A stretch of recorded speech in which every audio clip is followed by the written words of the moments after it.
नमस्कार, मैं हूं आशुतोष और आप देख रहे हैं एजेंडा। इस वक्त की सबसे बड़ी खबर यह है कि तेलंगाना का अलग राज्य बनने का सपना अब लगभग पूरा होता नजर आ गया है। यूपीए 2 यानी यूपीए और उसके कोऑर्डिनेशन कमेटी और कांग्रेस कार्य समिति, इन सब ने तेलंगाना को हरी झंडी दिखा दी है। यानी हम यह कह सकते हैं कि तेलंगाना के अलग राज्य बनने का सपना अब लगभग पूरा हो चला है। अब सिर्फ औपचारिकता बची। आज दिन भर चली अलग अलग बैठकों के बाद कांग्रेस पार्टी ने अलग तेलंगाना के नाम पर मुहर लगाई। प्रस्ताव के मुताबिक तेलंगाना में कुल 10 जिले होंगे। हैदराबाद 10 साल तक दोनों राज्यों तेलंगाना और सीमांध्र की संयुक्त राजधानी होगी, ठीक उसी तरह जैसे चंडीगढ़ पंजाब और हरियाणा दोनों की राजधानी है। कल कैबिनेट की मीटिंग में चर्चा के बाद इस पर आखिरी मुहर लगेगी। इसके बाद प्रस्ताव राज्य विधानसभा को भेज दिया जाएगा। वहां से जो प्रस्ताव पास होकर आएगा वो ग्रुप ऑफ मिनिस्टर्स में जाएगा और बंटवारे की तमाम औपचारिकताएं तय होंगी। इस पूरी प्रक्रिया में 7 से 8 महीने लग सकते। फिलहाल सुनते हैं क्या कहा थोड़ी देर पहले हमसे बात की कांग्रेस महासचिव दिग्विजय सिंह के, जो आंध्र प्रदेश कांग्रेस के इंचार्ज हैं। हम इस वक्त बता दें अपने दर्शकों को स्वागत करते हुए, इस वक्त हमारे साथ दिग्विजय सिंह हैं जो कांग्रेस के वरिष्ठ नेता हैं और साथ ही आंध्र प्रदेश कांग्रेस के इस वक्त इंचार्ज। दिग्विजय जी, आपका बहुत बहुत स्वागत है। दिग्विजय, ये जो फैसला हुआ है इसको आप किस नजरिए से देखते हैं, क्योंकि एक तबका ये कहता है कि चुनाव के मद्देनजर ये फैसला किया गया है। इतने बड़े फैसले चुनाव के मद्देनजर नहीं फैसले किए जाते हैं। ये ऐतिहासिक रूप से एक आवश्यक स्थिति बन चुकी थी जी, और वहां के लोगों की बहुत पुरानी मांग थी और ऐतिहासिक कारणों से और आवश्यकताओं को देखते हुए सामाजिक, आर्थिक, भूगोलिक और वहां की भावनाओं को आदर करते हुए ये फैसला लिया गया है। बट लोग तो ये कह रहे हैं कि आपने चुनाव के ऐन वक्त किया, क्योंकि आपको कांग्रेस की स्थिति आंध्र प्रदेश के अंदर पिछले दिनों खराब हुई थी। तेलंगाना में भी आपका जो समर्थन था वो घट रहा था। उधर वाईएसआर कांग्रेस की वजह से कांग्रेस की वहां भी सीमांध्र में भी आपकी हालत ठीक नहीं थी। तो तमाम चीजों को बैलेंस करने के लिए कांग्रेस पार्टी ने फैसला किया है। आपको याद होगा ये मसला तो सन 99 से ला रहा है। कांग्रेस पार्टी ने सबसे पहले इस मसले को उठाया था जी सन 1999 में, और जबकि हम लोगों ने अपनी मांग रखी थी तो भारतीय जनता पार्टी ने उसको रिजेक्ट किया था। इसलिए ऐसा नहीं है कि आज हम लोगों ने फैसला लिया है। ये कोई आसान फैसला नहीं था। सभी के से चर्चा, सभी से विचार विमर्श, श्री कृष्ण कमीशन की रिपोर्ट का भी अध्ययन किया गया। उसके बाद में सोचा समझा ये फैसला है। और अभी तो चुनाव 1 साल दूर है, इसलिए इसको चुनावी फैसला आप नहीं कह सकते। आपके मुताबिक चुनावी फैसला नहीं। बट दिग्विजय सिंह जी, अगर मुझे ध्यान पड़ता है इतिहास में अगर मैं जाऊं तो जो फर्स्ट स्टेट रीऑर्गेनाइजेशन जो कमीशन बना था, उस कमीशन में भी तेलंगाना का जिक्र था। और आज करीब 60 साल के बाद यह फैसला, कांग्रेस ने इतना वक्त क्यों लिया तेलंगाना को राज्य बनाने में? यह फैसला पहले क्यों नहीं हो सकता था? मैं आपको इस बात का उत्तर दे चुका हूं कि सब बातों से का विचार विमर्श करके चर्चा करने के बाद ही फैसला लिया गया है। और अब मुझे असल में जाना भी है, इसलिए मैं क्षमा चाहूंगा। बट दिग्विजय जी, आपसे आखिरी सवाल इस बात को लेकर, इस तेलंगाना को बनाने के मसले पर लेकर आपके कांग्रेस के एक बड़े नेता मुख्यमंत्री जी नाराज बताए जा रहे हैं और सीमांध्र के लोगों ने खुलकर इस पर अपनी नाराजगी जाहिर की है। क्या आपको लगता है ये कांग्रेस के लिए दुखदायी साबित हो सकता है सीमांध्र के इलाके में? स्वाभाविक है कि आसान फैसला नहीं था, लेकिन अब फैसला जब ले लिया है तो सारे कांग्रेस पार्टी के लोग हम सब एक हैं और फैसला सामूहिक रूप से लिया गया है। क्या मुख्यमंत्री जी को मना लिया? तो आपने देखा दिग्विजय सिंह बहुत जल्दबाजी में हैं और वो पूरा सवाल का जवाब नहीं दे पाए। हम उनकी जल्दबाजी की मजबूरी भी समझते हैं, लेकिन महत्वपूर्ण सवाल इस बात को लेकर, चर्चा इस बात को लगातार बनी रहेगी, क्या तेलंगाना को बनाने का फैसला कहीं चुनाव के मद्देनजर तो नहीं किया गया? और बहुत कुछ यही लग रहा है कि जिस तरीके से कांग्रेस की हालत वहां पे पिछले दिनों हुई थी, जिस तरीके से वाईएसआर रेड्डी के मरने के बाद जगन मोहन रेड्डी ने अपनी नई पार्टी बनाई और उसका जिस तरीके से विस्तार करने की कोशिश की, उससे एक बात लग रहा था कि कांग्रेस पार्टी को आंध्र प्रदेश में काफी नुकसान उठाना पड़ सकता है। तेलंगाना के अंदर अलग से आंदोलन चल रहा था और वहां पर भी कांग्रेस की स्थिति बहुत सुखदायी नहीं थी। ऐसे में एक तरीके का जुआ खेला है कांग्रेस ने यहां पर। वही सवाल जब मैंने दिग्विजय सिंह से कर रहा तो उनका साफ कहना है बहुत सोच समझ कर यह फैसला हुआ। इस पूरे मसले में चर्चा करेंगे, क्या कुछ है इसके और तमाम मसले। लेकिन इस चर्चा को आगे बढ़ाने के पहले एजेंडा के 5 सवाल है जो आपको बताते हैं। क्या कांग्रेस ने चुनाव के मद्देनजर किया है अलग तेलंगाना का फैसला? दूसरा सवाल, कांग्रेस को अलग तेलंगाना का कितना चुनावी फायदा होगा?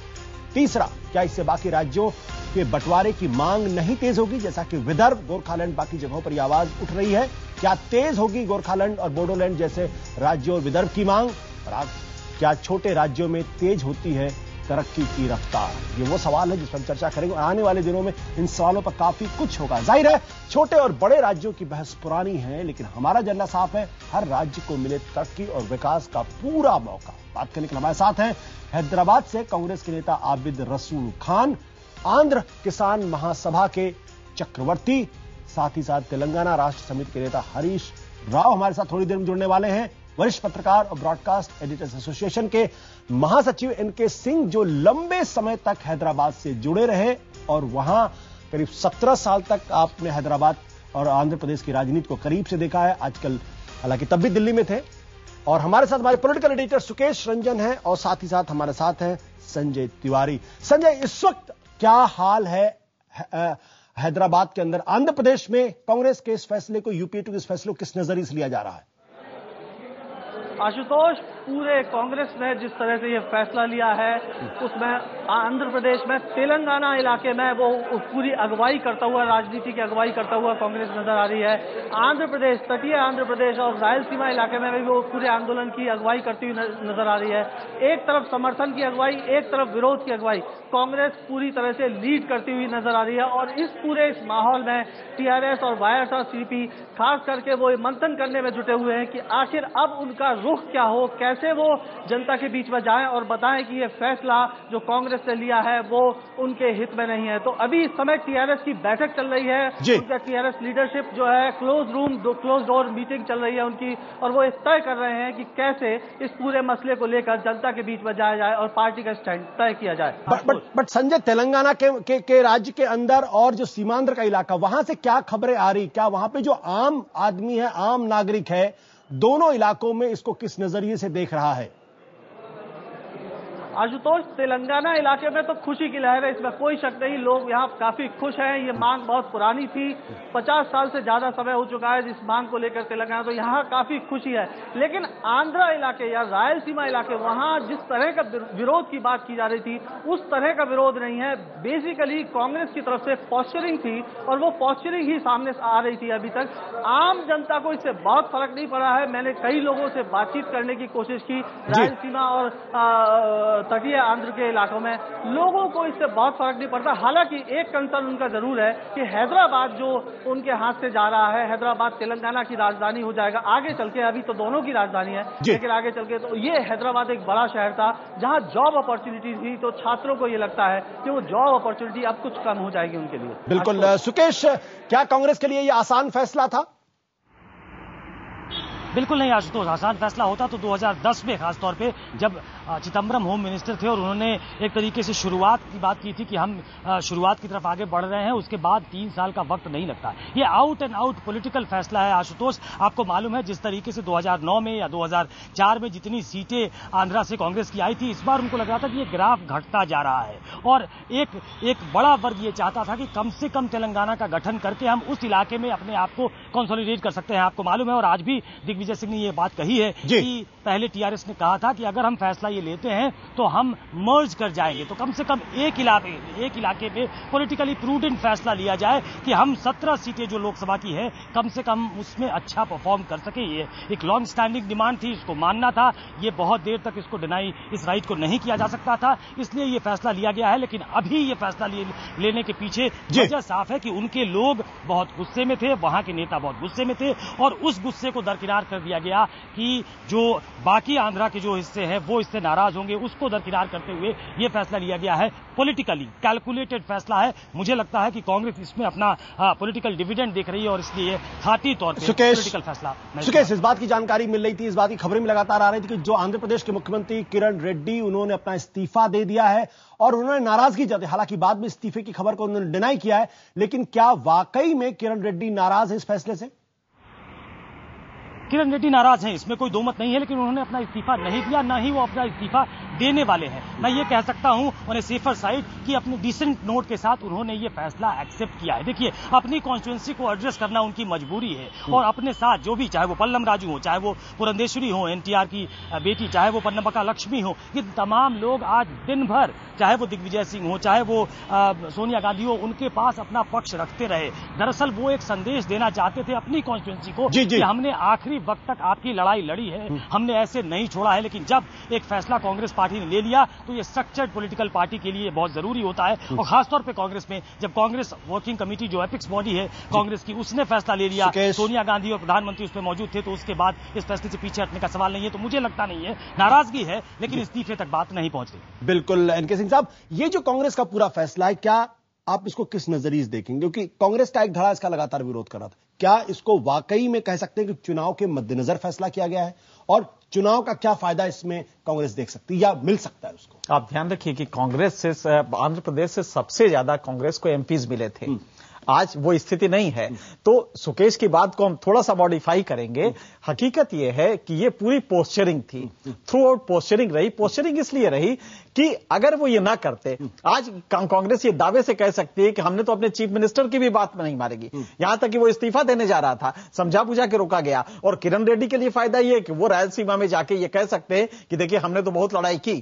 तो दोनों तरफ से फैक्ट ये है कि यही नहीं, चंद्रबाबू नायडू ने भी यही किया।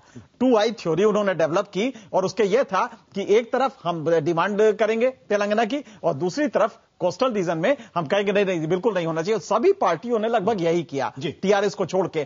तो हकीकत यह है कि कांग्रेस का यह एक बहुत ही, पहली बार मुझे लगा कि कांग्रेस बहुत अच्छा बुद्धिमत्तापूर्ण एक फैसला लिया है, और इससे उसको पॉलिटिकल माइलेज मिलेगा आंध्र प्रदेश में। क्योंकि ये फैसले में जो सबसे बड़ी बात है, जो पैशंस होने चाहिए थे, जो काफी हाई थे, उसको 10 साल के लिए रोक दिया है। बट सिंह साहब, जिस तरीके से वायएसआर की मृत्यु के बाद से जो आंध्र प्रदेश की स्थिति, जैसा आपने कहा कि 2009 में 2004 में सबसे ज्यादा मेंबर ऑफ पार्लियामेंट कांग्रेस को दी, और उसकी वजह सरकार बनी वहां पर।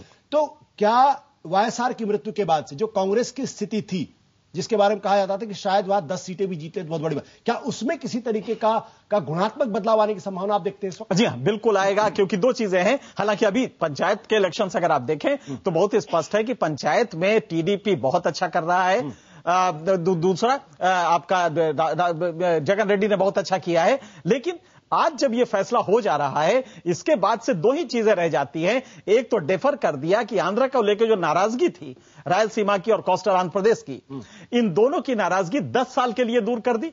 तो लिहाजा नाराजगी का जो इंटेंसिटी होगी वो कम हो जाएगी। दूसरा यह है कि एक पैकेज देने की बात कही है। अगर वो पैकेज अच्छा है, जो कि दे सकते हैं, आपकी जीडीपी बहुत अच्छी है, तो इस समय इस तरह के पैकेज देने में आपको दिक्कत नहीं होगी। दोनों देके आप तीनों रीजन को पूरी तरह साध लेंगे। ये एक पॉलिटिकली बड़ा ही प्रूडेंट मूव कहा जा सकता है। बट क्या आपको लगता है कि इसकी वजह से तेलंगाना के अंदर कांग्रेस को फायदा होगा अगर टीआरएस इनके साथ नहीं आती? अगर आती है तो देखिए, टीआरएस की मजबूरी है।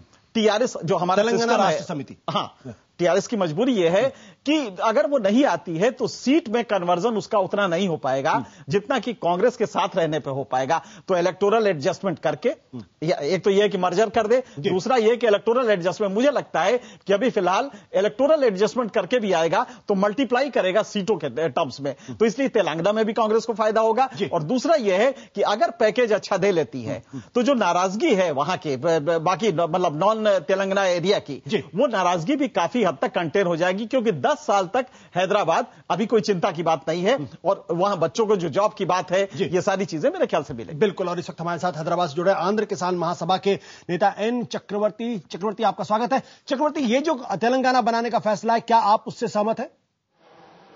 Absolutely not, Ashutosh ji. It's a blunder, Himalayan blunder proportions that Congress Party and UPA has today taken. And as far as the discussion is around Hyderabad, so on and so forth. आज जो decision ली गई है, ये first step है.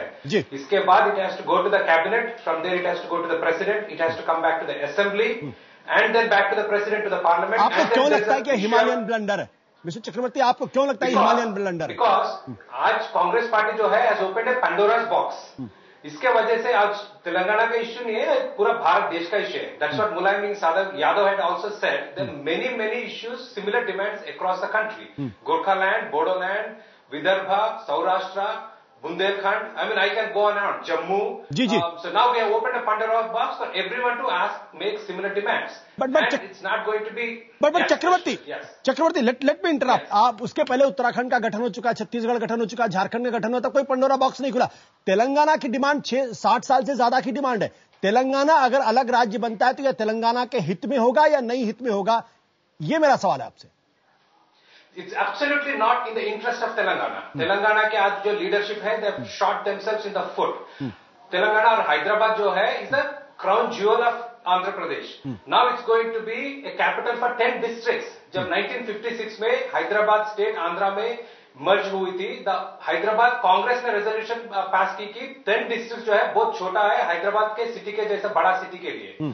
Now what happened is now it's back to be a capital of a very small state. It will hurt many common people, the auto rickshaws, the vegetable vendors, they're all going to suffer because of Hyderabad's growth will be a huge, there'll be a big drop in Hyderabad's economic growth. So it's going to hit the surrounding districts of Medak, Mahbubnagar, Nalgonda, so on and so forth. It's a very bad decision that the Congress party has taken. But again, it's a national consequence. Remember, it's the party of Indira Gandhi who said in Pratapgarh she's willing to give up her prime ministership, but she will not divide the state.